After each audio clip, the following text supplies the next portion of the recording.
Beaucoup de patients disent avoir peur de reprendre du poids après une chirurgie. Est-ce une inquiétude fréquente?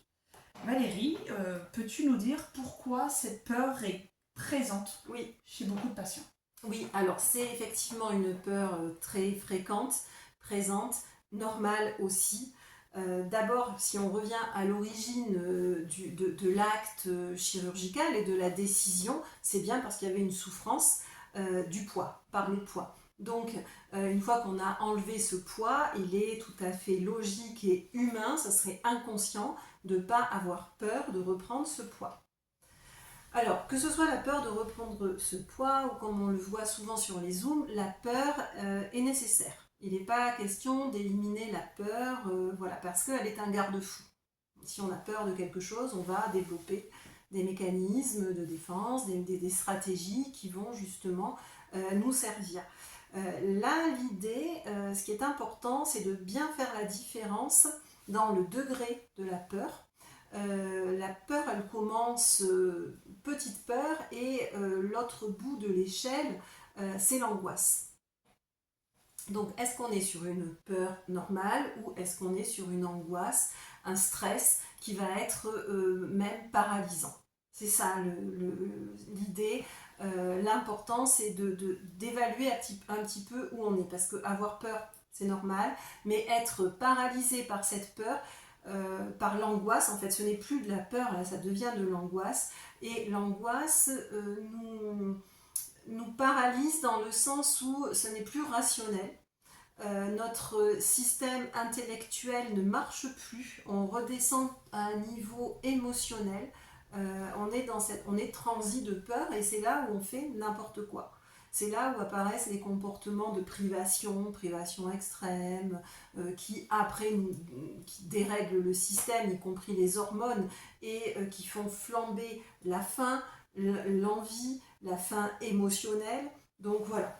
Hein, c'est la C'est grosse vraiment une échelle, différence, ouais, à voir où on se situe sur oui, cette échelle de de la peur. peur qui nous permet d'être stratégique et d'avoir un bon équilibrage et de garder un bon équilibrage, c'est ok, c'est normal. Maintenant, de la peur qui nous fait faire n'importe quoi, c'est plus de la peur, c'est de l'angoisse et celle-ci, il faut absolument la gérer. D'accord. Et en quoi cette peur peut être utile pour le patient, la peur de reprendre du poids? Alors, elle est utile, comme il est utile, toujours de regarder un danger. Voilà. Parce que on n'est pas égaux, on n'est pas égaux devant les aliments, devant le poids, devant la fameuse, ce qu'on dit, hein, manger ses émotions, donc l'alimentation émotionnelle, on n'est pas égaux.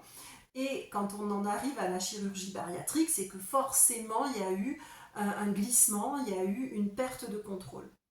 Et quand il y a eu perte de contrôle, c'est toujours un petit peu là dans les possibles. On peut reperdre le contrôle parce que c'est un fonctionnement qu'on a connu, qu'on a eu et du coup avoir peur de ça en termes de identifier le danger, c'est ok. C'est une roue de secours, en fait. Oui, C'est oui, rassurant, enfin, ça peut être rassurant d'avoir cette peur-là. c'est comme quand tu sautes, je sais pas, tu fais du parapente, tu vas te renseigner sur le vent, les conditions météorologiques, etc. Tu sais que tu peux tomber, tu sais qu'il y a du danger, donc tu vas être en prévention. Donc c'est nécessaire. Celui qui va sauter comme ça, n'importe quelle météo, celui-là est inconscient et risque de s'écraser. Voilà, c'est juste identifier le danger, identifier les fragilités. Ça veut dire que oui, on n'est pas égaux, donc en cas de gros stress, en cas de crise de la vie émotionnellement difficile, eh bien on est plus comment dire, fragile, soumis à des tentations, à des récupérations, à de l'alimentation émotionnelle. Donc avoir peur de ça permet de prévenir. Donc la peur à ce niveau-là, elle est normale. Euh, il faut évaluer justement qu'elle reste normale, c'est-à-dire qu'elle ne soit pas envahissante et qu'elle ne fasse pas faire n'importe quoi. Le n'importe quoi, c'est déréguler l'équilibrage alimentaire. D'accord. Et si justement cette peur est trop présente, qu'est-ce qu'on peut faire? Il faut en parler, c'est là où il faut vraiment se faire aider. Avec son diététicien, avec son psychologue, il y a des exercices à mettre en place, il y a de la gestion, c'est la fameuse gestion émotionnelle qui entre en jeu et qui vient faire de la régulation des émotions. Ouais, voilà. Donc tout n'est pas perdu non plus. Jamais. C'est important d'avoir cette peur, ça peut être rassurant aussi, ça évite aussi d'être totalement lâché, mais il faut pas, voilà, c'est vraiment cette histoire d'échelle, Oui. l'importance de savoir où on est. Oui. Et est-ce que la reprise de poids signifie forcément un échec dans ce cas-là? Parce que c'est souvent l'image qu'on peut avoir en tant que patient. C'est de peur de reprendre, parce que si je reprends, ça veut dire que mon opération a été un échec. Oui. Alors, il y a une histoire de seuil, de quoi on parle, de combien on parle. C'est sûr, une reprise quasi qui t'amène au point de départ, qui te ramène au point de départ, oui, on peut considérer que c'est un échec. Après, les échecs, ça ne veut pas dire qu'il faut s'arrêter là. Ça veut dire que mettre en place, s'il y a reprise de chirurgie, s'il y a dans le parcours, ça reste un parcours. Et l'intérêt, c'est de voir pourquoi il y a eu cet échec, certainement au niveau des émotions, du rythme de vie, de la gestion émotionnelle, qui a peut-être mis en échec le premier processus, pour que le deuxième processus porte mieux ses fruits et surtout une stabilité. Après, si on parle de quelques kilos, je crois même les chirurgiens parlent de cette marge. Oui, les chiffres... en fait, tout est en excès de poids par rapport au poids que le patient a à perdre. S'il a repris 50% du poids qu'il avait à perdre, au-delà des 50%, c'est considéré comme un échec. Voilà, mais je crois que eux, et ne pas hésiter aussi à leur en parler, parce que eux sont aussi les meilleurs placés pour sonner la sonnette d'alarme, dire attention, voilà, sur le avant l'échec, il y a des balises, il y a des bornes. D'où l'importance du suivi. Voilà, l'importance du suivi et de ne pas avoir peur par rapport à ça, de ne pas voir de suite la réussite ou l'échec. C'est un cheminement et il faut bien se placer sur ce cheminement-là avec la confiance sur les professionnels qui accompagnent. D'accord. Et aurais-tu un message à transmettre à ces patients qui ont cette peur-là, justement ? Se dire que le poids a fait fonction dans l'histoire, dans le vécu d'un traumatisme. On sait qu'il y a des traumas ponctuels, comme des agressions, des attentats par exemple, qui vont faire des traumas, c'est ponctuel, mais on parle aussi de traumatisme chronique. Traumatisme chronique, c'est une douleur, une souffrance, une maltraitance, quelque chose qui va se répéter, qui vient faire office de trauma.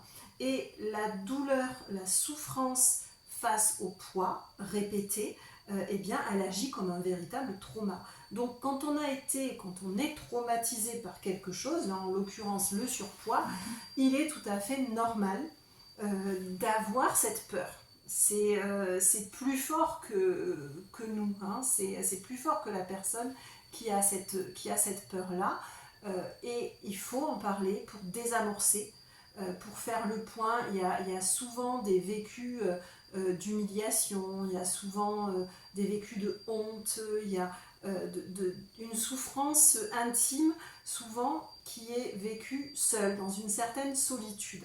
Et ça, il faut vraiment oser le partager, le déposer chez un professionnel, chez un psychologue, qui va dissocier les choses, qui va vous permettre en fait de repositionner le passé, le décrocher en quelque sorte, le décoller du présent. Sinon, notre cerveau, qui est une machine à penser par association, va toujours associer avec les souffrances du passé. Or, reprendre quelques kilos ici, aujourd'hui, dans votre vie d'adulte, ce n'est pas du tout la même chose que les quelques kilos de l'adolescence, de la jeunesse, de ces fameux kilos qui vous ont fait tant souffrir. Ce ne sont pas les mêmes, et pour votre cerveau, oui, c'est les mêmes parce qu'il les associe.